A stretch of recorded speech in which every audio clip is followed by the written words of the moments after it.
रुकने के बाद अब सो कॉल्ड रीसर्वे करवाया जा रहा है। ये रीसर्वे नहीं है, ये केवल और केवल ओबीसी समाज के अधिकारों को मारने का एक तरीका है।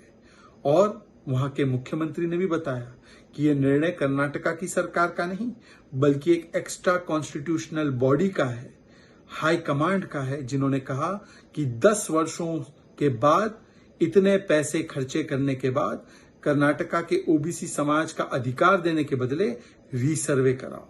क्योंकि कांग्रेस की तो मंशा यही है ना कि ओबीसी समाज के अधिकारों को छीनकर, SC ST समाज के अधिकारों को छीनकर अपने विशेष वोट बैंक को दे दे। इसीलिए तो कहते हैं ना कि हमेशा कांग्रेस पार्टी ने ओबीसी के अधिकारों का विरोध किया है और आज भी कांग्रेस पार्टी वही कर रही है।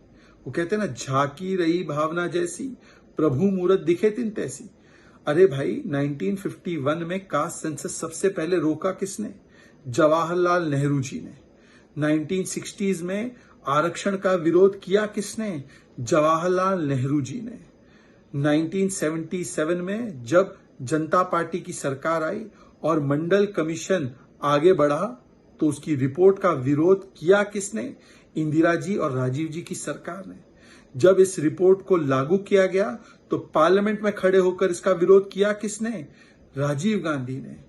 इनफैक्ट राजीव गांधी ने तो कहा कि आरक्षण का लाभ बुद्धुओं को मिलता है।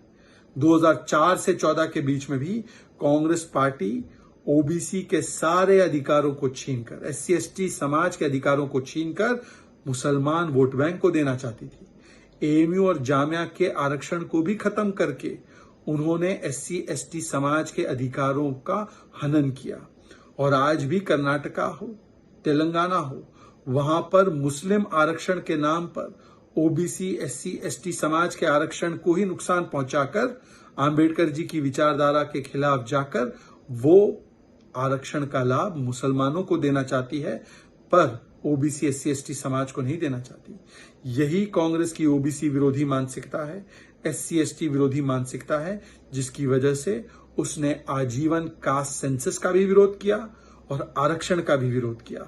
और आज जिन लोगों ने हमेशा कास्ट सेंसस और कास्ट सर्वे के साथ खिलवाड़ किया है, वही लोग दूसरों पर झूठा आरोप लगा रहे हैं और उनका झूठ पकड़ा गया है।